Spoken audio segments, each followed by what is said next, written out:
सोचो IPL match चल रहा है और हम सबका फेवरेट विराट कोहली बैटिंग कर रहा है। एक समय में लगभग 10 करोड़ से ज्यादा लोग आईपीएल मैच को एंजॉय कर रहे हैं और एक साथ लोग देख रहे हैं। जियो हॉटस्टार पर एक तरफ सभी अच्छे तरीके से मैच देख पा रहे हैं, दूसरी साइड सिनेरियो ये रहा, सीबीएसई बोर्ड का रिजल्ट आया है क्लास 12 का। एक साथ 10 लाख स्टूडेंट अपना रिजल्ट चेक करने गए। सीबीएसई बोर्ड का वेबसाइट क्रैश हो गया, उसमें 503 का एरर आ गया, सर्वर क्रैश कर गया, कई बार वेबसाइट ही क्रैश कर गया, यानी आपकी रिजल्ट नहीं देख पाए। तो आखिर क्वेश्चन ये होता है कि भाई सीबीएसई बोर्ड है जो अपना वेबसाइट हैंडल नहीं कर पा रहा है, दूसरे साइड जियो हॉटस्टार है तो एक साथ 10 करोड़ यूजर को भी हैंडल कर ले रहा है, आसानी से स्मूथली वीडियो को प्ले कर पा रहा है और कोई उसमें दिक्कत नहीं आ रही है। तो भाई सवाल ये आता है, जियो हॉटस्टार कैसे सरवाइव कर पा रहा है और दूसरी साइड सीबीएसई वेबसाइट क्यों क्रैश कर जा रही है और उतना ट्रैफिक क्यों नहीं हैंडल कर पा रही है। तो इसके लिए हमें पूरा कंप्लीट ब्रेक डाउन करना पड़ेगा सिस्टम डिजाइन को और एक एक पैटर्न को समझना पड़ेगा कि दोनों काम कैसे करता है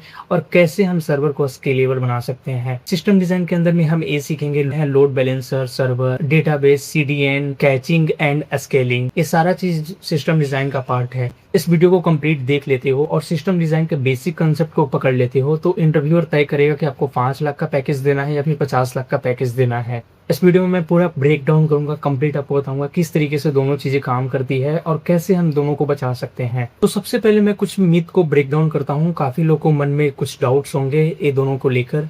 तो सबसे पहले ये है कि अगर 10 करोड़ यूजर एक साथ मैच को देख रहा है तो इसका मतलब ये नहीं है कि 10 करोड़ यूजर एक साथ एक ही समय पर सर्वर को रिक्वेस्ट कर रहा है। सबसे बड़ा मिथ होता है कि ज्यादा क्वांटिटी है इसीलिए सर्वर क्रैश कर जा रही है। मेन प्रॉब्लम ये होती है ये traffic pattern, infrastructure scaling, scaling server, then architecture, सबसे ज्यादा इस सब में प्रॉब्लम होती है। दूसरे साइड सीबीएसई का बात रही तो भाई सीबीएसई में अगर 10 लाख स्टूडेंट एक बार रिजल्ट देख रहा है तो 10 लाख एपीआई कॉल एक बार हो रहा है। ये होता है बिगेस्ट डिफरेंस जो कि जियो हॉटस्टार में देखने के लिए नहीं मिलता है, बट सीबीएसई में 10 लाख का स्पाइक एक टाइम पर 1 मिनट के अंदर में जाता है। तो अब बात आती है कि भाई दोनों का मेन डिफरेंस क्या है और दोनों काम कैसे करता है, कैसे जियो हॉटस्टार अच्छे से हैंडल कर पा रहा है ट्रैफिक को, उसी तरीके से सीबीएसई नहीं कर पा रहा है। पैसा तो दोनों के पास है भाई, दोनों क्यों नहीं खर्च करना चाह रहा है। तो इसके पीछे का मेन रीजन मैं समझाता हूँ, एग्जैक्टली टेक्निकल रीजन बताता हूँ जो को पता होना चाहिए सिस्टम डिजाइन के अंदर में। तो देखो जियो हॉटस्टार ना वीडियो को स्ट्रीम करने के लिए, प्ले करने के लिए यूज करता है सीडीएन। सीडीएन मीन्स होता है कंटेंट डिलीवरी नेटवर्क।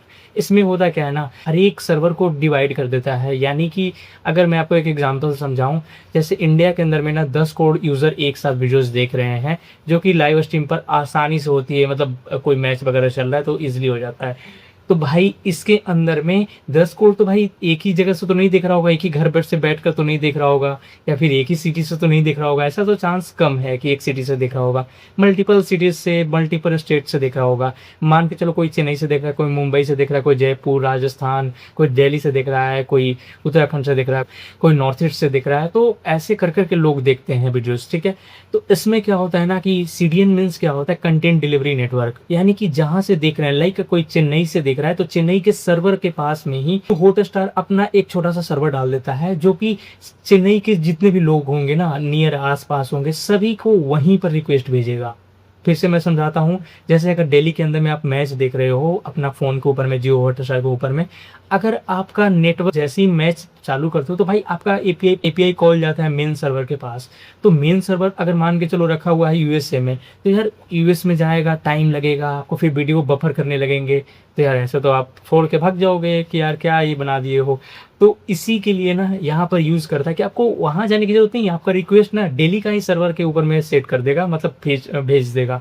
अब दिल्ली का सर्वर आपके पास में ही है। जैसे जिस तरीके से ना मोबाइल नेटवर्क काम करता है ना, सेम वही सी कंसेप्ट लेकर ये जियो हॉटस्टार काम करता है। अब यहाँ पर जो बगल का आपका सर्वर है वहीं पे चला जाएगा और वहां पर ऑलरेडी जितने वीडियो स्ट्रीमिंग हो रहे हैं पहले से प्रेजेंट रहेगा, स्टोर रहेंगे डेटा। अब सिंपल करना क्या है, आपको वहीं से फेच करके दे देगा। तो जैसे अगर आप एक सर्वर रखते हो तो बहुत सारे रिक्वेस्ट आती है तो सर्वर क्रैश कर जाएगा। अगर हम मल्टीपल चीजें में डिवाइड कर देते हैं तो उस केस में इसमें लो चांस है कि आपका सर्वर डाउन होगा, आपका बफर आएगा वीडियोज में, या फिर क्रैश कर जाएगा वेबसाइट। अब इसको एक रियल लाइफ एग्जांपल समझाता हूँ, क्योंकि अभी जो मैंने बताया ना एक टेक्निकल एग्जांपल था, तो जो हमारे व्यूअर्स है काफ़ी लोग को पता नहीं होगा, तो भाई मैं बता देता हूँ कि चलो आपने एक फूड आउटलेट खोला है जो दिल्ली में ऑपरेट कर रहा है, और आपके पास ना ऑनलाइन ऑर्डर मुंबई से, चेन्नई से, राजस्थान से, नॉर्थ ईस्ट से, सिक्किम से, मतलब हर एक स्टेट से आना शुरू कर दिया, और आपका जो आउटलेट है मतलब किचन है सिर्फ दिल्ली के अंदर में है। तो दो ऑप्शन है, चाहे तो भाई आप फूड पहुंचाओ वहाँ, जो टाइम को सारा चीज़ ज़्यादा लगेगा, ऑब्वियसली कॉमन सेंस है।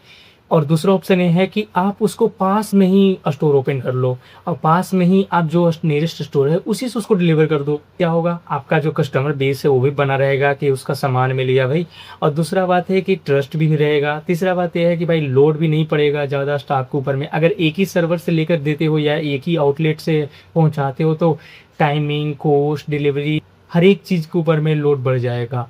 तो यही चीज़ें मेन डिफरेंस होता है जो जियो हॉटस्टार यूज़ करता है। इसको सीडीएन बोलते हैं, content delivery network.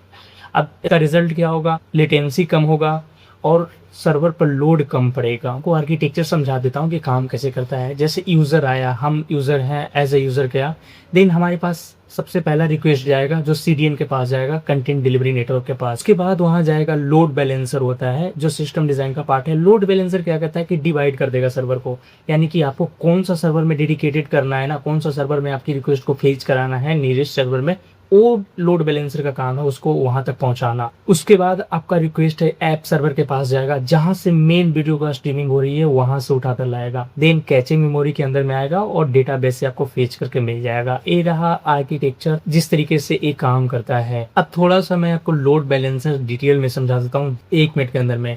Load balancer का काम सिंपल यही है कि जो भी रिक्वेस्ट आ रही है, अगर लोड बैलेंसर एक ही सर्वर पर डाल देगा, सर्वर डेड हो जाएगा। लोड बैलेंसर का काम है डिवाइड करना। भाई आप बांट दो, एक एक करके काम सबको बांट दो, एक सर्वर पर मत रखो। इससे क्या होगा, आपका वेबसाइट या फिर आपका सर्वर क्रैश नहीं होगा। यही सिंपल काम है लोड बैलेंसर का। ये चीज़ें हर एक भी आर्किटेक्चर है, चाहे यूट्यूब हो गया, गूगल हो गया, कोई भी कंपनी है ना, लोड बैलेंसर यूज करती है। अब मान के चलो, आप पूछ सकते हो कि भैया अगर एक बार में 10 करोड़ यूजर आ रहा है, कई बार ये देखने के लिए मिलता है कि भाई स्टार्टिंग में मैच चालू हुआ तो 1 लाख या 10 लाख 10 करोड़ यूजर चले आया, लेकिन मैच एंड हुआ, मतलब जैसे जैसे अगर इंडिया पाकिस्तान का मैच चल रहा है और मैच खत्म होने वाला है और इंडिया जीतने वाला 2-3 रन से, ऐसा कुछ जो सिनेरियो ऐसा बन रहा है, एक बैक अगर 100 करोड़ यूजर आ जाता है तो आपका ऐप क्रैश कर जाएगा। तो भाई इसके लिए तो सिस्टम तैयार नहीं है, फिर क्या होगा। स्टार्टिंग में तो हम 10 करोड़ को लेकर चल रहे थे, लेकिन ऑटोमेशन बढ़ गया, मतलब ऑटोमेटिक बढ़ गया। आपका तो सिस्टम 10 करोड़ को हैंडल कर रहा था, तो इसको कैसे फिक्स होती है, तो इसके लिए कहते हैं ना ऑटो स्केलिंग। ऑटो स्केलिंग में क्या होता है ना, जैसे क्लाउड आपने नाम सुना होगा, माइक्रोसॉफ्ट का एजर होता है, ठीक उसी तरीके से most of the company Amazon web service use करती है। ये क्या करता है ना, आपको जिस तरीके से, जैसे स्टार्टिंग में जो टाइमिंग होती है, अगर 10 करोड़ यूज़र ही आ रहे हैं तो 10 करोड़ के लिए तैयार करेगा। जैसे 100 करोड़ आएंगे तो 100 करोड़ में ऑटोमेटिक स्केल कर जाएगा, मतलब ऑटोमेटिक वो सर्वर को एडजस्ट कर लेगा। इसी को बोलते हैं ऑटो स्केलिंग। तो इससे भी सर्वर क्रैश नहीं होता है। अब ये भी आपने सिनेरियो मान लिया कि अगर इससे भी क्रैश हो गया, तो इससे बचने के लिए एक जो जियो हॉटस्टार यूज़ करता है वो है कैचिंग। कैचिंग क्या होता है ना, आपने सुना होगा कैच मेमोरी के नाम, तो यार जस्ट वही कॉपी काम करता है, सेम उसी तरीके का कैचिंग होती है। कैचिंग में क्या होता है ना कि बार बार डेटाबेस से रिक्वेस्ट मत भेजो। जैसे 1 करोड़ लोग यूज़र आए हैं आपकी वेबसाइट पर या फिर जियो हॉटस्टार पर मैच देख रहे हैं, तो 1 करोड़ को वीडियो लाकर मत दो, मतलब एक को गया ला कर दिया, एक को गया ला कर दिया, एक को, मतलब ऐसे 1 करोड़ बाहर हो लाएगा तो हो सकता है जो डेटाबेस का क्यूरी लिखा हुआ वही रीज कर जाएगा, वही नहीं चलेगा। तो इससे बचने के लिए कैचिंग यूज होता है। कैचिंग में करता क्या है, सिंपल सा है, एक बार खींच करके लाओ और सेम चीज़ें तो सबको दिखाना है। जैसे अगर स्ट्रीमिंग करना है तो भाई सेम मैच तो सबको दिखाना है, 10 करोड़ 20 करोड़ लोगों को दिखाना है, तो सेम ही को लाने की जरूरत नहीं है। एक ही बार लाओ कैचिंग करके और सभी को डिस्ट्रीब्यूट कर दो। फ्रेश कॉपी आप मत बार बार लाओ, एक ही डुप्लीकेट कॉपी बना दो। तो इससे क्या होगा, बार बार सर्वर पर या डेटाबेस पर ज़्यादा सा रिक्वेस्ट नहीं जाएगा, तो सर्वर क्रैश होना, क्यूरी फ्रीज होना, ये सब सिर्फ जाता है।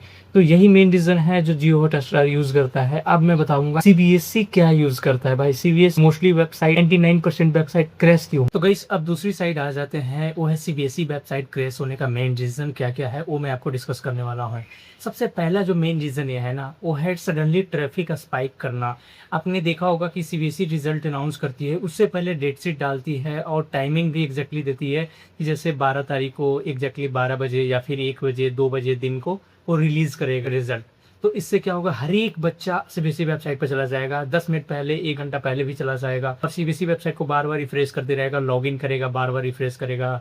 तो ये सिनेरियो होता है और इससे होता है क्या कि सडनली उतना ज़्यादा ट्रैफिक चला गया और गवर्नमेंट पोर्टल है तो भाई वहाँ पर क्रैश होना पॉसिबल है और तुरंत क्रैश हो जाता है। अब जो सेकेंड रीज़न ये है ना, मोनोलिथिक आर्किटेक्चर। मोनोलिथिक आर्किटेक्चर एक सिस्टम डिजाइन का पैटर्न है। इसके अंदर में ये होता है कि जब भी हम फ्रंट एंड बैक एंड और डेटाबेस को एक टाइटली कपल्ड कर लेते हैं, यानी कि अगर फ्रंट एंड डिस्टर्ब हुआ तो बैक एंड भी डिस्टर्ब होगा और बैक एंड डिस्टर्ब हुआ तो डेटाबेस भी डिस्टर्ब हुआ, और अगर तीनों डिस्टर्ब हो गया तो पूरा वेबसाइट खत्म हो गया, क्रैश हो गया।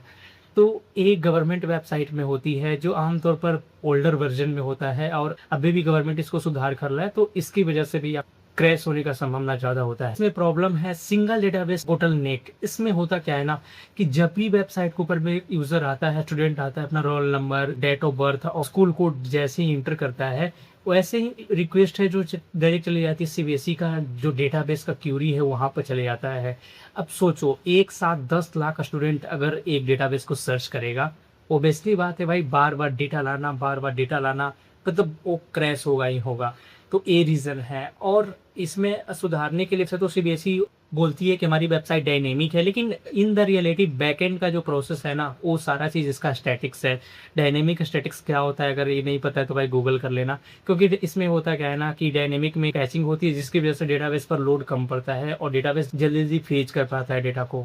लेकिन सीबीएसई वेबसाइट में होता क्या है कि अगर 10 लाख लोग एक बार हिट किए हैं क्यूरी को तो बार बार हर एक क्यूरीज को जाएगा और रिक्वेस्ट भेजेगा, बार बार वो डेटा लाकर देगा, स्टूडेंट का रिजल्ट लाकर देगा। लोग भी जानते हो कि भाई गवर्नमेंट को जब हम ही लोग को परवाह नहीं है तो वेबसाइट का क्या है। तो ओल्ड इंफ्रास्ट्रक्चर है, बजट प्रॉब्लम है, फिर जो पुराने डेवलपर है उस टाइप का पीएचपी पर आज भी 90% वेबसाइट जो गवर्नमेंट है पीएचपी पे चल रहा है, जो बहुत पुराना है, कब का आउटडेटेड सर्वर हो चुका है, स्केलिंग सही नहीं है।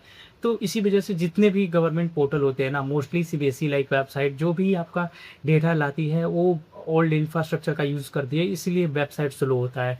अब मैं बताता हूँ कि दोनों में फ़र्क अभी आपको समझ में आ गया होगा कि जो जियो हॉटस्टार है वो बिलियंस में अर्न करता है। एक मैच में अगर कोई भी एडवर्टाइजमेंट आ गया तो बिलियंस में अर्न करता है, तो आसानी से उससे अपनी वेबसाइट का मेंटेनेंस हो गया या फिर वेबसाइट का इंफ्रास्ट्रक्चर हो गया उसको सही कर सकता है। बट गवर्नमेंट है भाई, लिमिटेड बजट होती है, जो बजट स्पेंड करना है तो उतना ज़्यादा इन लोग का स्पेंड नहीं करता है। भाई खैर शुक्र मनाओ कि यार इन लोग एटलीस्ट कोड से वेबसाइट बना रहा है। अगर इसके पास थोड़ा सा और बजट कम होता ना, सीबीएसई का वेबसाइट बटपिस पर चल रहा होता। अब मैं बताता हूँ कि सीबीएसई वेबसाइट सही कैसे कर सकता है ना, क्योंकि अब आपको ये भी पता होना चाहिए कि सही कैसे करेगा। सबसे पहला ये है कि सीबीएसई में ना सीडीएन का सिस्टम लाओ। जिस तरीके से हॉटस्टार में सीडीएन है, कंटेंट डिलीवरी नेटवर्क, एक डेटाबेस को सर्वर को डिवाइड कर दो सिटी वाइज, आई स्टेट वाइज, तो इससे क्या होगा कि ज़्यादा सीबीएसई वेबसाइट पर लोड नहीं पड़ेंगी। दूसरा जो ये कर सकते हो वो है कि क्यू सिस्टम लाओ। क्यू सिस्टम में क्या होगा ना कि एक स्टूडेंट अगर डेटा फेच कर रहा है, एक तो नहीं कर सकते हैं तो अगला जो है वो वेट में रहेगा। तो एक तो नहीं कर सकते, हम एक कर सकते हैं कि एक साथ 10,000 स्टूडेंट ही डेटा को फेच कराएगा और बाकी है जो क्यू में रहेगा, मतलब एक के पीछे एक। वहाँ पर सिंपल मैसेज फ्लैश कर दो, you are waiting in system queue, जो कि 8 सेकेंड 10 सेकेंड, बस इससे ज़्यादा मत रखो नहीं तो भाग जाएगा। उसके बाद जैसे ही क्यू कंप्लीट होगा तो ये सिस्टम में ना डायनेमिक सिस्टम रहेगी और सर्वर पर लोड भी कम पड़ेगा।